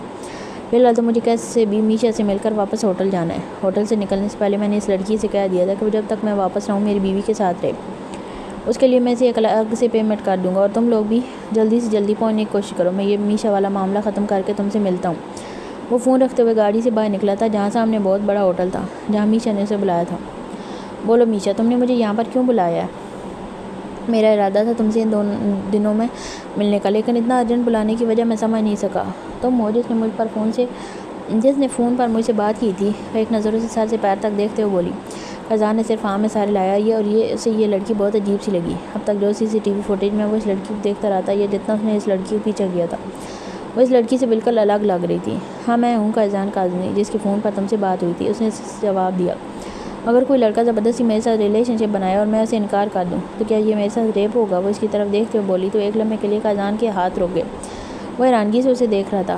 کس نے کیا تمہارے ساتھ ایسا؟ اس نے پریشانی سے پوچھا تھا، جبکہ وہ ریلیکس سی پیچھے کرسی سے ٹیک لگاتی اسے دیکھتی ہاں میں سر لا گئی۔ بتاؤ کس نے کیا؟ تمہاری آنکھوں کے سامنے اس کا حشر بگاڑ دوں گا۔ اس نے یقین دلایا تھا جب اس نے نفی میں سر لا دیا، جیسے وہ اس بارے میں بات ہی نہ کرنا چاہتی ہو۔ تم اپنے ساتھ ایسا ظلم نہیں کر سکتی، سمجھی؟ میری بات کو بتاؤ مجھے کس نے کیا تمہارے ساتھ ایسا؟ میں اسے عبرت کا نشان بنا کر اسے اس کے انجام تک پہنچا دوں گا۔ اسے اس کے انجام تک میں خود پہنچا دوں گی، اور اپنے باپ کو بھی۔ اور میں تمہیں یہاں اسی لیے بلا رہی تھی کہ میں نے اپنے باپ کو سبق سکھانے کے لیے ایک بہترین طریقہ ڈھونڈ نکالا ہے۔ غیرت بہت بڑی چیز ہوتی ہے فیضان کاظمی، یا تو میرا باپ مر جائے گا یا پھر ایک اچھا انسان بن جائے گا، اور دوسرا موقع تو سب کو ملنا چاہیے۔ میں اپنے باپ کو ایک اچھا انسان بناؤں گی۔ پتہ نہیں وہ کیا سوچ رہی تھی، فیضان کو اس کی کوئی بات سمجھ میں نہیں آئی تھی۔ کیا مطلب ہے تمہاری اس بات کا؟ میں کچھ سمجھ نہیں پا رہا۔ تمہارا باپ کبھی ایک اچھا انسان نہیں بن سکتا، وہ ایک مجرم ہے، اور ایسے مجرموں کو جیل کی چاردیواری کے پیچھے ہونا چاہیے، یا پھر زمین سے 2 گز نیچے۔ ایک موقع مجھے دو اسے اچھا انسان بنانے کا، اگر میں فیل ہوگی تو تم اسے جیل کی دیواروں کے پیچھے پھینک دینا یا زمین کے نیچے دفنا دینا، مجھے کوئی اعتراض نہیں۔ وہ کہتے ہوئے اٹھ کھڑی ہو گئی تھی اور ساتھ ہی ایک ویڈیو اس کے نمبر پر سینڈ کی تھی۔ فیضان نے فوراً ویڈیو کھول کر دیکھی تھی، لیکن اسے افسوس ہوا تھا اسے دیکھنے پر۔ تمہیں شرم محسوس ہو رہی ہے یہ ویڈیو دیکھنے میں؟ ابھی تو ساری دنیا یہ ویڈیو دیکھے گی۔ مرد کو لگتا ہے یہ معاشرہ اس کا ہے، وہ جو چاہے کر سکتا ہے، لیکن شاید وہ بھول گیا کہ یہ دنیا صرف انٹرٹینمنٹ مانگتی ہے۔ تھوڑی دیر کی اس انٹرٹینمنٹ پر تھوڑی بدنامی میری ہوگی اور کیریئر برباد اس کا ہوگا۔ اس نے میری زندگی برباد کرنے کی کوشش کی، اور باقی میرا باپ شرم سے مر جائے گا یا پھر ایک اچھا انسان بن جائے گا۔ تم ایسا کچھ بھی نہیں کرو گی، دماغ خراب ہو گیا تمہارا۔ تم اس طرح کی ویڈیو، تمہیں اندازہ بھی ہے کہ یہ تمہاری پوری زندگی خراب کر سکتی ہے، ساری زندگی برباد ہو جائے گی۔ تمہاری وجہ سے سمجھا رہا تھا، ایک لڑکی کی زندگی اسی وقت برباد ہو جاتی ہے جب وہ اپنا یقین، اپنا اعتبار کسی لڑکے کے ہاتھ میں تھماتی ہے، اور وہ لڑکا اس کے ساتھ اس طرح کی ویڈیو بنا کر اسے دنیا کے سامنے شرمندہ کرتا ہے اور پھر اسے ذلیل کروانے کی کوشش کرتا ہے۔ یہ میرا بوائے فرینڈ تھا روہت، اس نے مجھے آج رات کو فون کر کے اپنے دوستوں کے ساتھ ہوٹل روم میں پہنچنے کے لیے کہا ہے تاکہ وہ لوگ بھی میرے ساتھ یہ کر سکیں، لیکن میں کوئی پروسیکیوٹر نہیں ہوں۔ یہ بات میں اسے بھی بتاؤں گی اور اس کے گھٹیا دوستوں کو بھی بتاؤں گی۔ اسے لگتا ہے نا عورت اپنی عزت کی خاطر خاموش ہو جاتی ہے، تو اب اسے پتہ چلے گا کہ ہر عورت خاموش نہیں ہوتی بلکہ اپنے لیے اسٹیپ لیتی ہے۔ اسے تھوڑی بدنامی میری ہوگی، لیکن سکون سے سر اٹھا کر وہ بھی نہیں جی پائے گا، اور میرے باپ کو بھی اس کے کیے کی سزا مل جائے گی۔ بات ختم کرتے ہوئے وہاں سے جا چکی تھی جبکہ فیضان پریشانی سے مظہر پاشا کو فون کرنے لگا تھا۔ جو کام وہ کرنے جا رہی تھی وہ اسے ایسا کام کرنے کی کبھی اجازت نہیں دے سکتا تھا۔ وہ لڑکی اپنی زندگی برباد کرنے جا رہی تھی۔ بولو کیوں فون کیا تم نے؟ دوسری طرف سے فوراً فون اٹھا لگیا تھا۔ اسے مظہر پاشا سے مطلب نہ تھا، وہ بھاڑ میں جائے، جیے مرے کچھ بھی ہو، اسے فرق نہیں پڑتا تھا، لیکن ایک معصوم لڑکی کی زندگی وہ برباد کیسے ہونے دے سکتا تھا، وہ بھی اپنی آنکھوں کے سامنے۔ اس کی بیٹی کتنی ضدی تھی وہ اندازہ لگا چکا تھا۔ تمہاری بیٹی بہت غلط قدم اٹھانے والی ہے مظہر پاشا، اسے روک لو ورنہ اس کی زندگی برباد ہو جائے گی۔ اس کی زندگی برباد ہونے سے بچا لو۔ پتہ نہیں اسے کیا ہو گیا تھا، وہ پاگل ہو گئی ہے۔ اللہ نہ کرے اس کے ساتھ کچھ بھی غلط ہو۔ پلیز پلیز دیکھو اپنی بیٹی کو بچا لو۔ میرا اس کے ساتھ کوئی تعلق نہیں ہے، لیکن وہ معصوم لڑکی برباد ہو جائے گی، اور وہ اسے سمجھا رہا تھا۔ یہ تم کیا کہہ رہے ہو؟ کیوں میری بیٹی برباد ہو جائے گی؟ کیوں اس کے ساتھ کچھ غلط ہوگا؟ پر مظہر پریشانی سے پوچھنے لگا تھا۔ جو بھی تھا وہ اپنی بیٹی سے بے تحاشا محبت کرتا تھا۔ اس وقت ایک کلب میں اپنے کلائنٹس کے لیے چھوٹی چھوٹی بچیوں کا انتظام کر کے لایا تھا جن کی عمر 14 سے 16 کے درمیان تھی، اور آج اس نے اپنی کلائنٹس کو اتنا خوش کیا تھا کہ ان لوگوں نے اسے بہت بڑی رقم بھی دی تھی، جس کی وجہ سے وہ بہت خوش تھا۔ ایسے میں قیزان کا اس طرح کا فون آنا اسے مزید پریشان کر چکا تھا۔ وہ بچیاں چیخ رہی تھیں، چلا رہی تھیں۔ دوسری طرف قیزان ان کی آواز سنتے ہوئے بھی اگنور کرنے کی کوشش کر رہا تھا، کیونکہ اس وقت اسے میشا کی فکر ہو رہی تھی۔ جب دیکھتے ہی دیکھتے اسے ہوٹل سے نیچے کی طرف ایک بڑی سی LED میں وہی ویڈیو چلتی نظر آئی جو میشا تھوڑی دیر پہلے اسے دکھا کر گئی تھی۔ اس کے ہاتھ سے فون چھوٹ چکا تھا۔ وہاں موجود کتنے ہی لوگ اس ویڈیو کو دیکھ رہے تھے، اور دیکھتے ہی دیکھتے وہ ویڈیو ہر موبائل میں آنا شروع ہو چکی تھی۔ جس طرح سے اس ویڈیو کی ہر موبائل پر سینڈنگ اور شیئرنگ ہو رہی تھی، مطلب صاف تھا وہ ویڈیو وائرل ہو چکی تھی، اور اس کے وائرل ہونے کے پیچھے سب سے بڑی وجہ اس لڑکی کی اپنی مرضی تھی اسے وائرل کرنے میں۔ اس کے موبائل پر رنگ ٹون بجی تھی۔ بلوٹوتھ آن ہونے کی وجہ سے وہ سمجھ چکا تھا کہ اسے بھی وہ ویڈیو ریسیو ہوئی ہے۔ وہ تھکا آ رہا سا واپس اس کرسی پر بیٹھ گیا تھا۔ اس لڑکی نے کیوں کیا تھا ایسا؟ کیوں اس نے اپنی زندگی برباد کر لی تھی؟ کیوں اس لڑکے نے کیا تھا اس کے ساتھ ایسا؟ کیوں یہ مرد کا معاشرہ عورت کو سر اٹھا کر جینے نہیں دیتا تھا؟ کیوں اس کے خواب توڑ دیتا تھا؟ کیوں اس کی زندگی برباد کر دیتا تھا؟ اسے سمجھ نہیں آتا تھا ہر دور میں عورت ہی کیوں پستی ہے۔ میشا نے غلط انسان پر یقین کیا تھا، یہ اس کی غلطی تھی، لیکن محبت سے ہی غلط کی پہچان ختم کر دیتی ہے۔ یقیناً میشا کے ساتھ بھی کچھ ایسا ہی ہوا تھا۔ اسے محبت نہیں ملی تھی، وہ محبت جو اسے چاہیے تھی۔ اپنے باپ کے اصل چہرہ دیکھنے کے بعد اسے باپ سے کوئی لگاؤ نہ رہا تھا۔ اسے محبت چاہیے تھی، اور وہ محبت اس نے روہت سے پائی تھی، اور روہت نے اسے برباد کر دیا تھا۔ وہ جانتا تھا میشا ایک بہادر اور بولڈ لڑکی ہے، وہ آنے والے حالات کو سمجھ لے گی، پر خودکشی کرنے جیسی غلطی کبھی بھی نہیں کرے گی۔ وہ زندگی جینے والی لڑکی ہے، اور وہ یہ بھی جانتا تھا کہ اس کی آنے والی زندگی کتنی مشکل ہونے والی ہے، لیکن اس نے پھر بھی ہر چیز جاننے کے باوجود بھی اتنا بڑا قدم اٹھا لیا تھا۔ وہ کتنی بہادر تھی وہ اندازہ لگا سکتا تھا، لیکن یہ مرد کا معاشرہ ایسی بہادر لڑکیوں کو بھی جینے نہیں دیتا۔ اس نے خود اپنے لیے گڑھا کھود دیا تھا، اور اب شاید وہ اسے اسی گڑھے میں گرنے سے کوئی بچا نہیں سکتا تھا، کیونکہ کوئی کتنا ہی بہادر کیوں نہ ہو، ایسے معاملوں میں آ کر ہمت ہار ہی جاتا ہے۔ میشا کب تک لڑے گی دنیا سے؟ کب تک سر اٹھا کر جی پائے گی؟ کب تک ہر چیز کو اگنور کر پائے گی؟ اور کبھی نہ کبھی اسے اپنے اس فیصلے پر پچھتاوا ہونے والا تھا۔ پاشا کال سننے کے بعد اندر آیا تھا۔ اس نے 2 دفعہ میشا کو فون کرنے کی کوشش کی، لیکن میشا نے فون ہی نہیں اٹھایا۔ وہ ہمیشہ اس کے ساتھ ایسا ہی کرتی تھی، یہ اس کے لیے کوئی نئی بات نہیں تھی، اس لیے وہ اسے اس کے حال پر چھوڑ کر واپس اپنا کام مکمل کرنے کے لیے آیا تھا۔ فی الحال اس معاملے کو نظر انداز کرنا بہتر تھا۔ وہ واپس اپنے کلائنٹس کی طرف آیا، جہاں سامنے LED پر وہ پانچوں کوئی فلم دیکھ رہے تھے۔ ان سب کے ساتھ ایک معصوم لڑکی تھی جو بری طرح سے رو رہی تھی، جبکہ اسکرین پر آنے والی آواز پر وہ کہہ کے لگا رہے تھے، پاشا مجھے یہ لڑکی چاہیے۔ اس نے TV اسکرین کی طرف اشارہ کرتے ہوئے کہا تھا، جب مظہر پاشا نے ہنستے ہوئے اسکرین کی طرف دیکھا تھا، اور دیکھتے ہی دیکھتے جیسے اس کی دنیا لوٹ گئی۔ اسکرین پر چلنے والی ویڈیو نے لمحے میں اسے آسمان سے زمین پر لا پٹکا تھا۔ اس کی بیٹی رو رہی تھی، چلا رہی تھی، روہت سے اپنی عزت کی بھیک مانگ رہی تھی، لیکن وہ اس پر کوئی رحم نہیں کر رہا تھا، بلکہ اسے نوچے جا رہا تھا۔ اس کی تڑپ اس کی آنسوں کو اگنور کیے ہوئے اسے اپنی زیادتی کا نشانہ بنا رہا تھا، بالکل اس طرح جس طرح جانے کتنی معصوم لڑکیوں کی زندگی مظہر پاشا نے برباد کی تھی۔ اسی طرح سے لڑکیاں تڑپتی تھیں، مچلتی تھیں، چیختی تھیں، چلاتی تھیں اس کی باہوں میں، لیکن وہ جلاد حیوان ان پر رحم نہیں کھاتا تھا، بلکہ انہیں اپنی ہوس کا نشانہ بنا کر اپنے جیسے درندوں کے سامنے پھینک دیتا تھا۔ بالکل ویسے ہی ہو رہا تھا اس کی اپنی بیٹی کے ساتھ، اور اسے یہ سب کچھ برداشت نہیں ہو رہا تھا۔ اور دیکھتے ہی دیکھتے زمین پر بیٹھا تھا۔ اسکرین پر چلنے والی ویڈیو اس کے لیے قیامت سے کم نہیں تھی۔ اس میں اتنی ہمت بھی نہ بچی کہ وہ اسکرین سے اپنی نظریں ہی ہٹا لے۔ وہ اپنی بیٹی کو بے آبرو ہوتے دیکھ رہا تھا، اور پھر زمین بوس ہو گیا۔ وہ ہوٹل واپس آیا تو اس لڑکی نے اسے بتایا کہ وہ مریم کو اپنے ساتھ پورا ایریا گھما کر لے کر آئی ہے۔ اس کے لیے اس نے اس لڑکی کو الگ سے پیمنٹ کی تھی، اور مریم کی شاپنگ کے لیے بھی رقم دی تھی۔ اپنی بیوی کے ساتھ وقت گزارنے کے لیے وہ اسے کہہ کر گیا تھا، اور اس لڑکی نے پوری ایمانداری سے اپنا کام کیا تھا۔ اس کے علاوہ اس لڑکی نے زبردستی مریم سے وہاں سے کوئی شاپنگ بھی کروائی تھی، کیونکہ قیزان اسے کہہ کر گیا تھا کہ جس چیز پر ہاتھ رکھے وہ اس کی ہو۔ وہ چاہتا تھا اگر کوئی خطائی علاقے سے اس کی بیوی کو کچھ بھی پسند آئے تو وہ اسے خرید سکے۔ اس لڑکی کے سامنے مریم نے پہلے تو کسی چیز کی فرمائش نہیں کی تھی، لیکن اس کی پسند کو دیکھتے ہوئے اس نے اسے بتایا کہ اس کے شوہر نے اس کے لیے اچھی خاصی اماؤنٹ دے کر بھیجی ہے۔ اس کے بعد ہی مریم نے کچھ چیزیں خریدی تھیں، اور باقی وہ لڑکی اسے پتہ نہیں کس چیز کی حساب دے رہی تھی، لیکن اس وقت وہ اتنا زیادہ الجھا ہوا تھا کہ ہاتھ کے اشارے سے اسے روکتا خود اندر چلا گیا، جبکہ وہ لڑکی اپنا حساب ختم کر کے صرف ہاں میں سر لاتی وہاں سے ہٹ چکی تھی۔ قیزان بہت پریشان تھا۔ اسے پہلی بار ہوا تھا کہ کسی لڑکی نے اس طرح کی ہمت کی تھی۔ اسے سمجھ نہیں آ رہی تھی اگر اس طرح کی حرکت کرنے کی تو کیا بنتی تھی۔ کیا وہ نہیں جانتی تھی کہ اس کا باپ کتنا گھٹیا انسان ہے؟ ایسا انسان کبھی راہ راست پر واپس نہیں آ سکتا جو پوری طرح سے بھٹک گیا ہو، اور مظہر پاشا پوری طرح سے بھٹکا ہوا شخص تھا۔ ایسا انسان واپس کبھی پلٹ کر نہیں آ سکتا، اور یہی چیز وہ میشا کو سمجھانا چاہتا تھا، لیکن وہ اسے سمجھنے کے بجائے خود ایک بہت بڑی غلطی کر چکی تھی، جس کا نہ جانے آگے جا کر کیا انجام ہونے والا تھا۔ وہ نہیں جانتا تھا کہ مظہر پاشا تک اب تک وہ ویڈیو پہنچی ہوگی یا نہیں، لیکن وہ جس انداز میں وہ ویڈیو وائرل ہوئی تھی، مظہر پاشا تو کہہ سکو شاید پورے ترکی میں بھی پھیل چکی ہو، اور اگر مظہر پاشا تک وہ ویڈیو پہنچی تھی تو اس نے اب تک کوئی ایکشن کیوں نہیں لیا۔ اس نے روم میں جانے سے پہلے ایک دفعہ میشا کو کال کرنے کا سوچا تھا، پتہ نہیں اس کا کیا حال ہوگا۔ وہ یہ قدم اٹھا تو چکی تھی، لیکن انجام سے وہ بے خبر تھی۔ اس وقت وہ سوائے دعا کے اس کے لیے اور کچھ نہیں کر سکتا تھا۔ وہ اس کے سامنے تو خود کو بہادر ظاہر کرنے کی کوشش کر رہی تھی، لیکن وہ جانتا تھا وہ ٹھیک نہیں ہے۔